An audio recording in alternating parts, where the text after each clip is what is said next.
Hoy compartamos la palabra de Dios con el sermón titulado ¿Cómo me angustio? Con este tema, tengamos un tiempo para comprender la voluntad de Dios. Dios nos ha dado muchas enseñanzas y lecciones y nos guió a tener mucho entendimiento para hacer que el futuro de la humanidad sea brillante y para hacernos el sacerdocio real del cielo eterno en el futuro. Él a veces nos guía con palabras muy fuertes y otras veces con palabras suaves. Sin embargo, los que no entienden la santa voluntad de Dios piensan, ¿por qué Dios nos da estas enseñanzas? ¿Por qué Dios nos dice que hagamos estas cosas y no aquellas? Dios podría habernos dado la libertad de hacer cualquier cosa.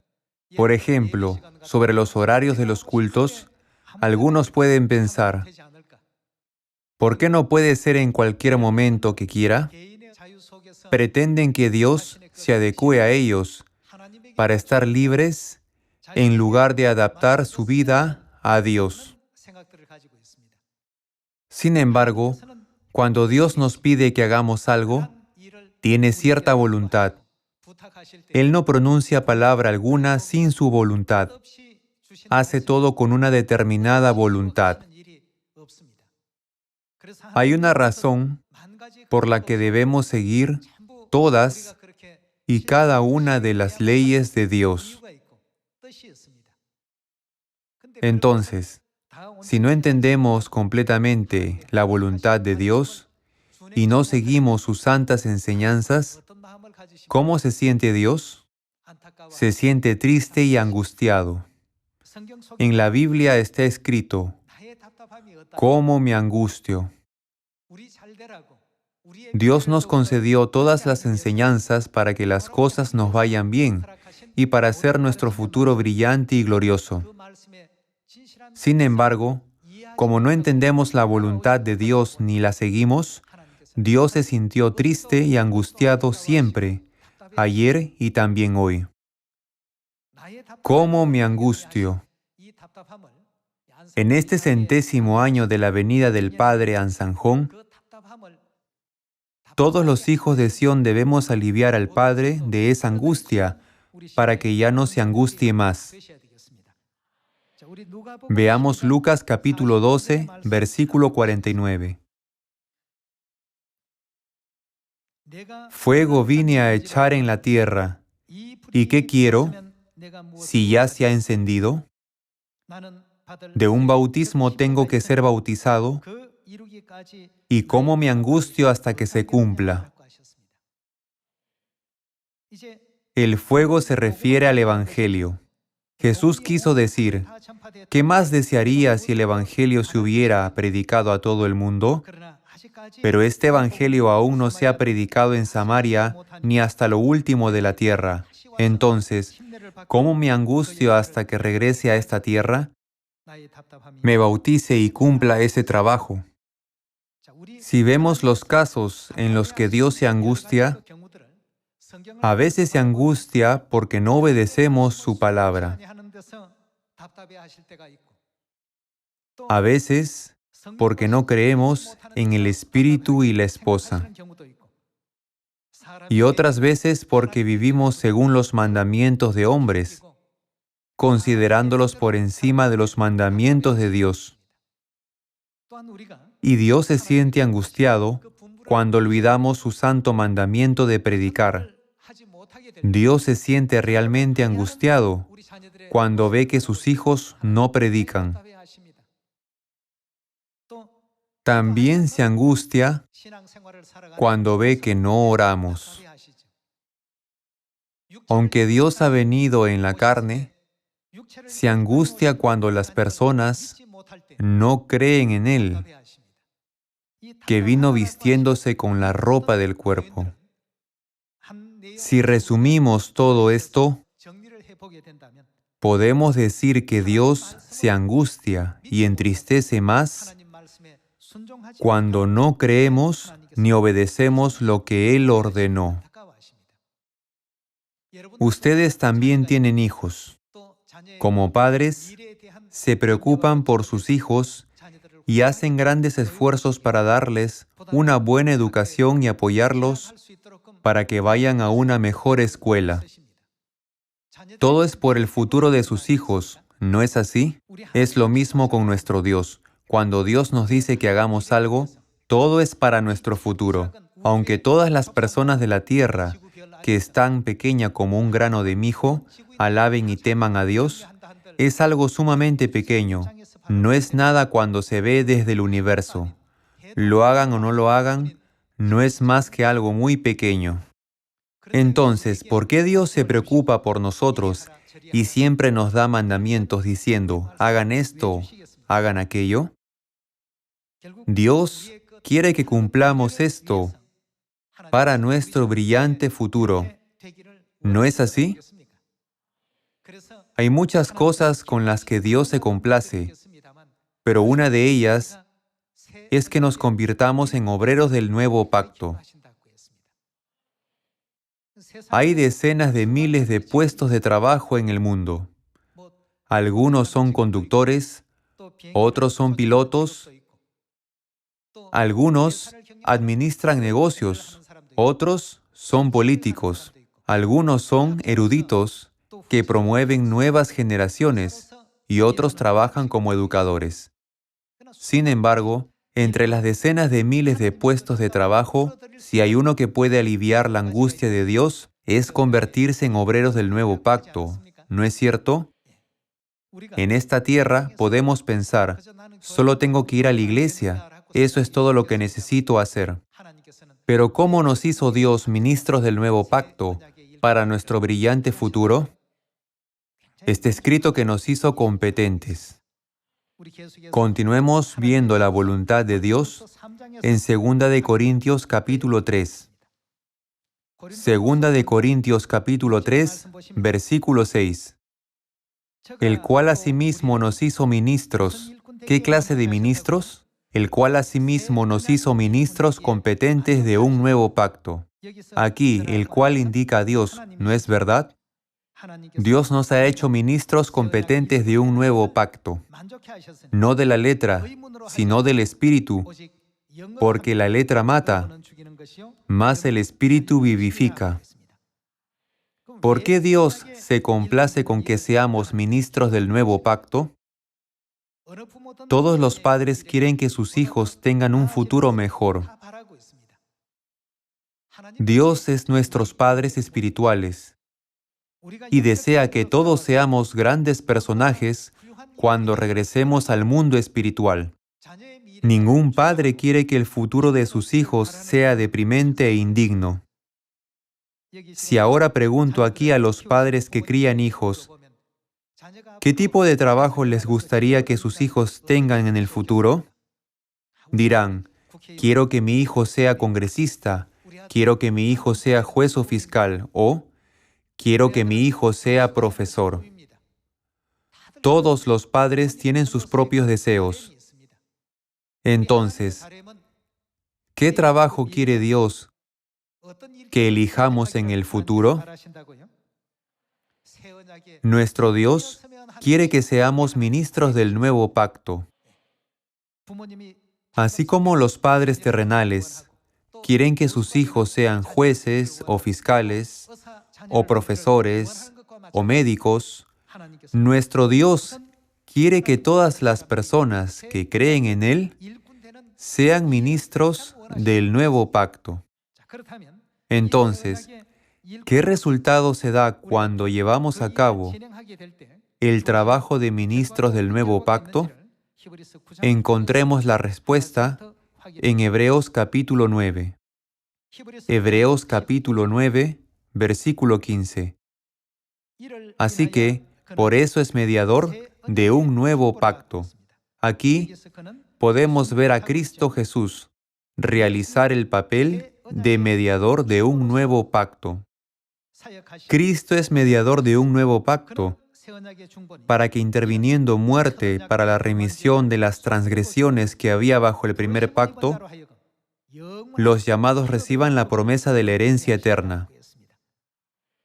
Ya que Dios quería que recibiéramos la promesa de la herencia eterna, ¿en qué clase de ministros quiso que nos convirtiéramos? Él quiere que seamos ministros del nuevo pacto. Algunos hijos no entienden por qué Dios tiene este deseo y están viviendo como les place. Pero Dios tiene cierta voluntad. ¿A quién debo dar esta promesa de la herencia eterna? Dios ha tomado la determinación de dar la herencia del cielo a los hijos que trabajan duro para el nuevo pacto.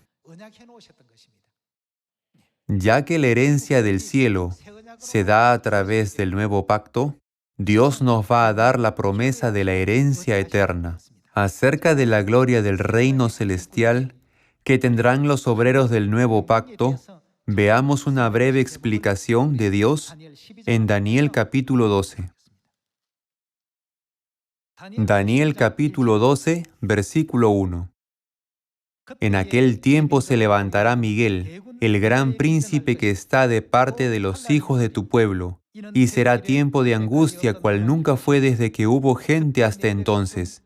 Pero en aquel tiempo será libertado tu pueblo, todos los que se hallen escritos en el libro, y muchos de los que duermen en el polvo de la tierra serán despertados, unos para vida eterna y otros para vergüenza y confusión perpetua.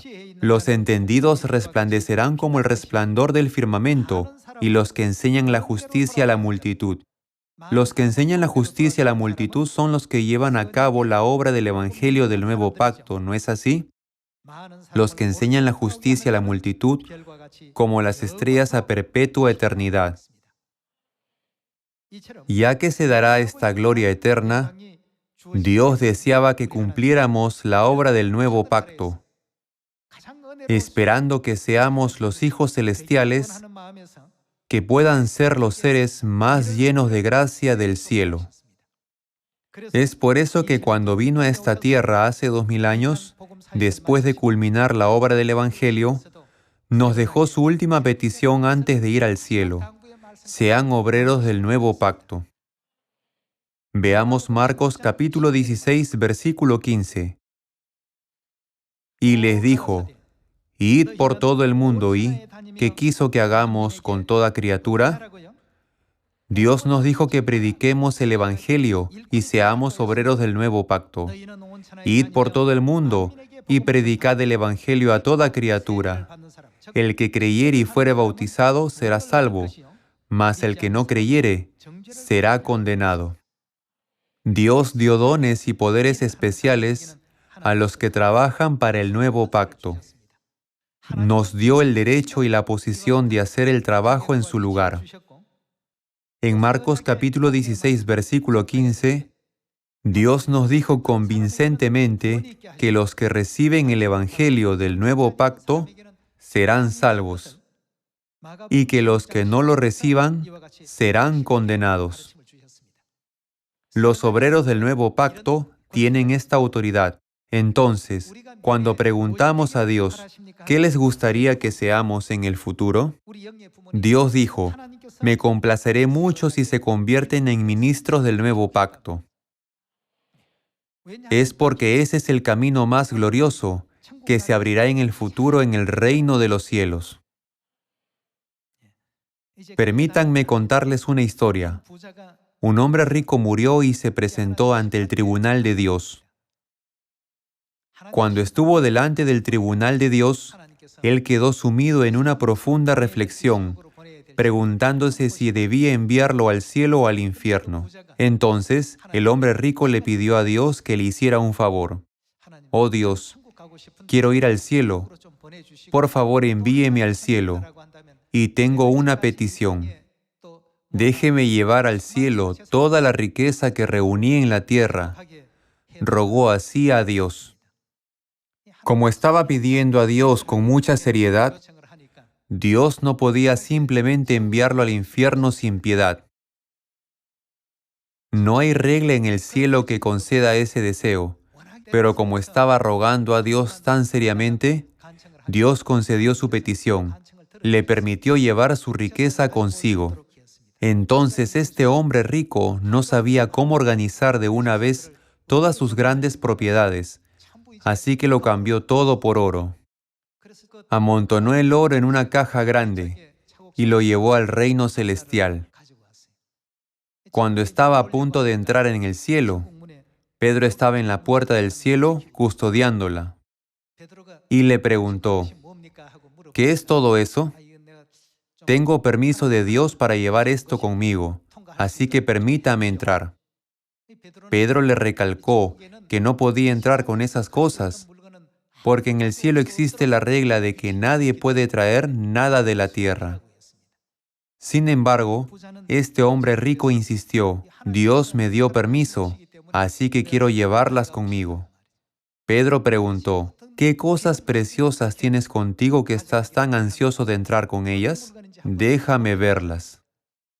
Abrió la caja y vio un gran cofre lleno de pepitas de oro. Al ver eso, Pedro hizo un sonido de decepción. Este material se usa para las calles en el cielo. ¿Por qué hiciste tantos esfuerzos para traer algo así hasta aquí? En el cielo, cosas como el oro son usadas para hacer las calles. La Biblia dice en el libro de Apocalipsis que la calle está hecha de oro puro, ¿no es cierto? Pedro dijo, este material se usa para pavimentar las calles en el cielo, así que no entiendo por qué lo estimas tan precioso e intentas traerlo aquí. Hermanos y hermanas, lo que consideramos como lo más precioso en este mundo se convierte en nada en el reino de los cielos. ¿Por qué Dios quiere que nos convirtamos en obreros del nuevo pacto? Cuando vayamos al cielo, podrán ver lo glorioso que es. Una corta oración en Daniel capítulo 2 explica que resplandeceremos como las estrellas del cielo a perpetua eternidad.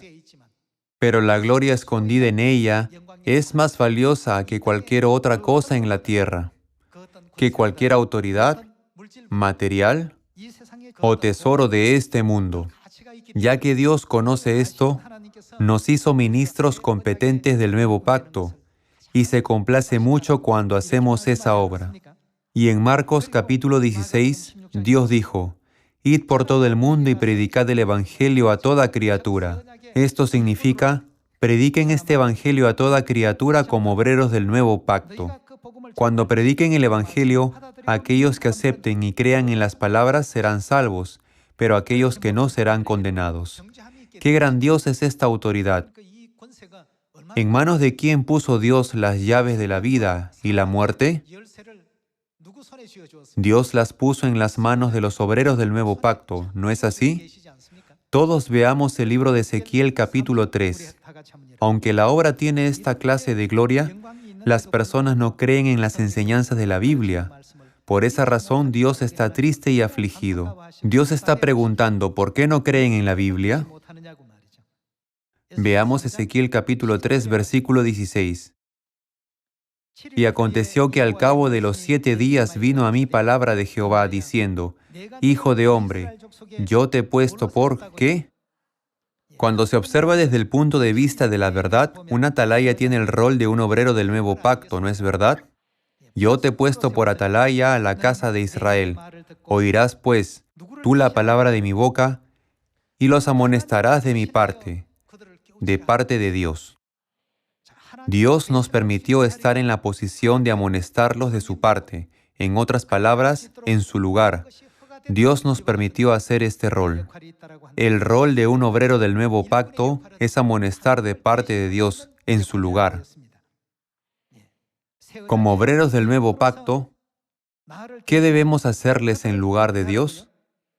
Debemos darles la advertencia de Dios. Cuando yo dijera al impío, de cierto morirás, y tú no le amonestares ni le hablares, para que el impío sea percibido de su mal camino a fin de que viva, el impío morirá por su maldad, pero su sangre demandaré de tu mano. Pero si tú amonestares al impío, y él no se convirtiere de su impiedad y de su mal camino, él morirá por su maldad, pero tú habrás librado tu alma. Aquí, la palabra obrero del Evangelio está reemplazada por la palabra atalaya. Dios nos dijo que hagamos esta obra en su lugar. Hermanos y hermanas, ¿es común hacer algo en lugar de un rey? ¿Alguien tiene permitido trabajar en nombre del presidente? No obstante, para los obreros del nuevo pacto, Dios concedió la posición y el derecho de trabajar en su lugar. Cuando pensamos en ello, la misión del Evangelio que se nos confió nunca es algo sobre lo que tengamos otra elección. Dado que Dios ve el fin desde el principio y conoce el camino, nuestros padres celestiales quieren que vayamos por el camino bueno y recto. ¿No es verdad? Entonces, como obreros del nuevo pacto, a quienes nuestro Dios quiere más, no debemos perder nuestra posición ni nuestro derecho. Vayamos a 2 de Timoteo, capítulo 4. Cuando no creemos en las palabras de Dios, Él se siente afligido. Todas las palabras en la Biblia son las palabras de Dios. Siempre debemos grabar sus palabras en nuestros corazones y pensar, ¿qué es lo que más complace a Dios? ¿Y qué considera Dios como lo más deseable? Todos los padres quieren que sus hijos se conviertan en presidente, primer ministro o en un gran líder, y que estén en una posición mayor que los demás en el futuro. Lo mismo sucede con nuestros padres celestiales. El Padre y la Madre celestiales quieren que estemos en la posición de los obreros del nuevo pacto, lo cual será más destacado y grandioso que otra posición en el futuro. Espero que pongamos la meta de nuestra vida en el conjunto de valores del reino de los cielos, comprendiendo que hay una diferencia entre el conjunto de valores de la tierra y del cielo. Veamos 2 de Timoteo capítulo 4 versículo 1. Te encarezco delante de Dios y del Señor Jesucristo, que juzgará a los vivos y a los muertos en su manifestación y en su reino, que prediques la palabra. ¿Qué nos encarga Dios en su reino? Predica la palabra. Esto significa que debemos convertirnos en obreros del nuevo pacto. Que prediques la palabra, que instes a tiempo y fuera de tiempo.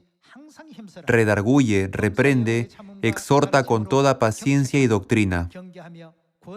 Porque vendrá tiempo cuando no sufrirán la sana doctrina, sino que teniendo comezón de oír, se amontonarán maestros conforme a sus propias concupiscencias, y apartarán de la verdad del oído, y se volverán a las fábulas.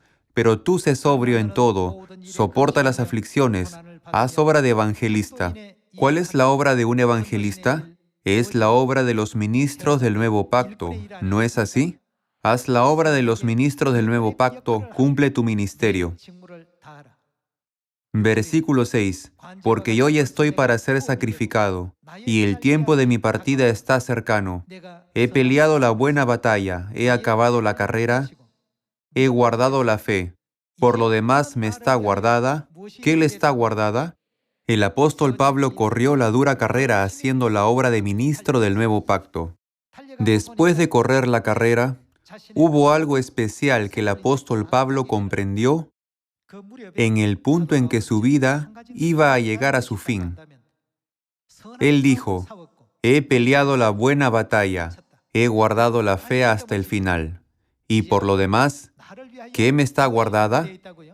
La corona de justicia, la cual me dará el Señor, juez justo en aquel día, y no solo a mí, sino también a todos los que aman su venida. Debemos correr la carrera por esto.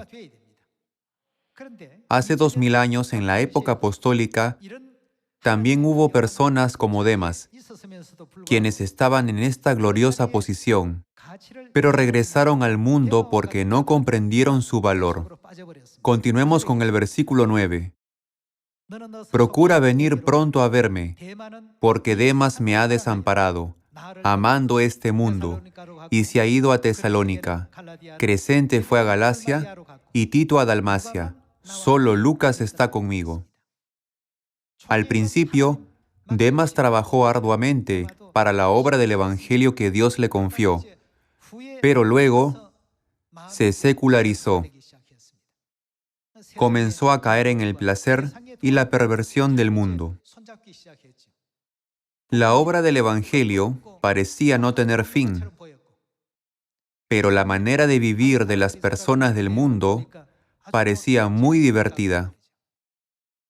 Dado que pensó de esta manera, abandonó fácilmente la gloriosa posición de obrero del Evangelio del Nuevo Pacto, en la cual Dios quería que estuviera. Fue como Esaú.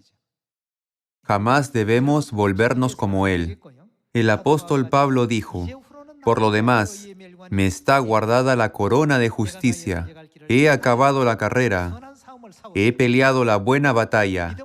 He guardado la fe. Por lo demás, me está guardada la corona de justicia. Cuando llegue el último momento de nuestra vida de la fe, todos debemos ser capaces de decir lo mismo que Pablo. No obstante, las personas como Demas se rinden a medio camino. Él abandonó su gloriosa obra. Él amó la autocomplacencia temporal y sintió más placer siendo amigo de este mundo. Él estimó el placer temporal del mundo mucho más grande que la gloria eterna. Así que está escrito: Demas me ha desamparado amando este mundo y se ha ido a Tesalónica. Este es un doloroso caso de la iglesia primitiva. Veamos cómo bendecirá Jesús a los que hicieron la obra de ministros del nuevo pacto, cuando venga en el último día, a través de Mateo capítulo 25. Mateo capítulo 25, versículo 14. Porque el reino de los cielos es como un hombre que, yéndose lejos, llamó a sus siervos y les entregó sus bienes. A uno dio 5 talentos y a otro 2, y a otro 1, a cada uno conforme a su capacidad, y luego se fue lejos. ¿Cuál es la obra que estas 3 personas están haciendo? Están predicando el nuevo pacto. En la parábola, el maestro dijo: negocien con ellos. Esta es la obra del nuevo pacto. Le dio a uno 5 talentos, y a otro 2 talentos, y a otro 1 talento. Versículo 16. Y el que había recibido 5 talentos fue y negoció con ellos. En la parábola dice: y negoció con ellos, pero esto significa que él predicó el nuevo pacto. Y ganó otros 5 talentos.